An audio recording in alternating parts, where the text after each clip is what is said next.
आज ये सभा में वो दिखते हैं, दूसरी सभा में पता चला वो है ही नहीं। तो ये हमारे ऊपर ये बिजलियां कई गिरी है, कई हमने ये दुख सहे हैं, झटके सहे। नमस्कार साथियों, स्वागत है आपका ईपीएस 95 मिनिमम पेंशन बढ़ोतरी के एक और वीडियो में। साथियों, आज ईपीएस 95 से जुड़ी 3 महत्वपूर्ण अपडेट के बारे में डिस्कस करने वाले हैं, तो वीडियो बहुत ही इंपॉर्टेंट होने वाला है। पूरी जानकारी के लिए आप वीडियो को अंत तक जरूर देखिएगा। साथियों, जैसा कि हम सभी को पता है, संसद का सत्र चल रहा है और लगातार बहुत सारे सांसद ईपीएस 95 का मुद्दा संसद भवन में उठा रहे हैं, चाहे वो ईपीएस 95 मिनिमम पेंशन बढ़ोतरी का मुद्दा हो या फिर हायर पेंशन का मुद्दा हो। साथियों, इसी क्रम में आप यहाँ पर देख सकते हैं 16 दिसंबर को डॉक्टर कल्याण विजयनाथ काले जी ने भी ईपीएस 95 से जुड़ा मुद्दा संसद भवन में उठाया। यहाँ पर इन्होंने क्वेश्चन पूछा है लेबर मिनिस्ट्री से कि whether it is fact that the employ pension scheme 95 is a social security scheme that provide pension benefits to eligible employees in the organized sector. If so, the details thereof. दूसरा कहता है whether the government has received any proposal to increase the pension during the last 10 years. If so, the details thereof. Whether the government is aware that the demand to increase the pension is raised by several unions and they are agitating, if so, the step taken by the government in this regard. Or whether any committee has been formed or is being formed by the government in order to resolve the issue pertaining to these issues. तो साथियों, यहाँ पर देख सकते हैं इन्होंने 4 question पूछे हैं कि क्या एम्प्लॉय पेंशन स्कीम एक सोशल सिक्योरिटी स्कीम है, गवर्नमेंट को किसी यूनियन के द्वारा पेंशन बढ़ोतरी के लिए लास्ट 10 सालों में कोई प्रपोजल मिला है, और अगर मिला है तो सरकार ने उस पर क्या कार्रवाई की है, कोई कमेटी गठित की है तो उसका क्या प्रोसेस है और अभी तक क्या सरकार ने किया है।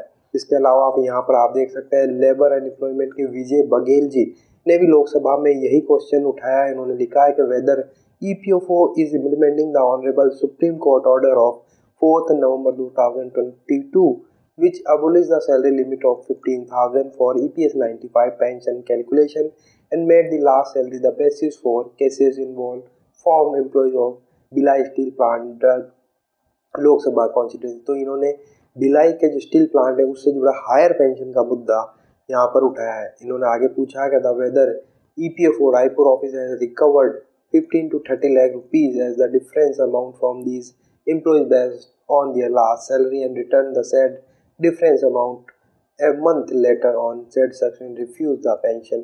तो इन्होंने ये पूछा है कि क्या रायपुर ईपीएफओ ऑफिस ने 15 से 30 लाख रुपए डिफरेंशियल अमाउंट पेंशनर्स जो एलिजिबल थे हायर पेंशन उनसे लिए और 1 महीने बाद में लौटा दिए और उनका एप्लीकेशन रिजेक्ट कर दिया, और अगर ऐसा है तो उसका डिटेल प्रस्तुत किया जाए। तो साथियों, आप देख सकते हैं लगातार इस तरह के क्वेश्चन संसद भवन में उठाए जा रहे हैं। लेकिन साथियों, मुद्दे की बात है कि जो लेबर मिनिस्टर है वो रटा रटाया जवाब, जितने भी क्वेश्चन पूछे जाते हैं ईपीएस 95 के बारे में, रटा रटाया जवाब सभी मंत्री और सभी जो भी इससे जुड़े हुए हैं वो एक ही रटा रटाया जवाब देते हैं।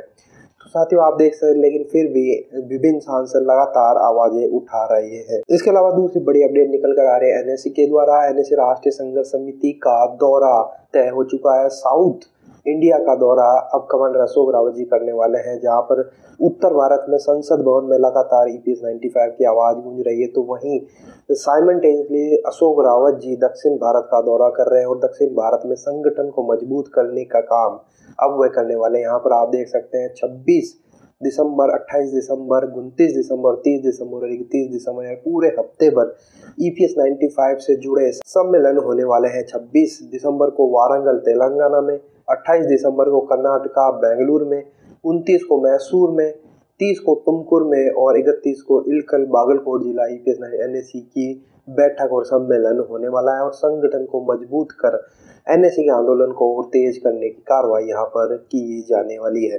और साथियों, तीसरी बड़ी अपडेट निकल कर आ रही है एनएससी के मुख्यालय बुल्डाना से, जहाँ पर लगातार कर्मिक अनशन जारी है। कल 18 दिसंबर को बुधवार को मान्य जिला अधिकारी कार्यालय के सामने ईपीएस 95 पेंशन धारकों के श्रृंखला अनशन आंदोलन के 5 वर्ष और 361 दिन पूरे हो गए। राष्ट्रीय संघर्ष समिति के नेता CRM परसटे जी व CAR सोनू निजी ने अनशन में भाग लिया और अनशन के कार्यक्रम को आगे बढ़ाया। कल बुल्डाना जिलाधिकारी के माध्यम से माननीय प्रधानमंत्री जी के नाम पर एनएससी टीम ने ज्ञापन सौंपा। यहाँ पर आप देख सकते हैं तस्वीरों में काफी पेंशनर्स यहाँ पर मौजूद थे। तो साथियों, यहाँ पर आप देख सकते हैं 3 महत्वपूर्ण अपडेट ईपीएस 95 मिनिमम पेंशन बढ़ोतरी को लेकर थी। आपको ये अपडेट कैसे लगे, आपकी राय कमेंट बॉक्स में जरूर बताइएगा। वीडियो अगर आपको अच्छा लगा तो लाइक शेयर कर दीजिए। इसी तरह की इन्फॉर्मेशन प्राप्त करने के लिए आप चैनल को सब्सक्राइब जरूर कर लीजिए। तो फिर मिलते हैं, तब तक के लिए अपना ख्याल रखिए। जय हिंद, जय भारत।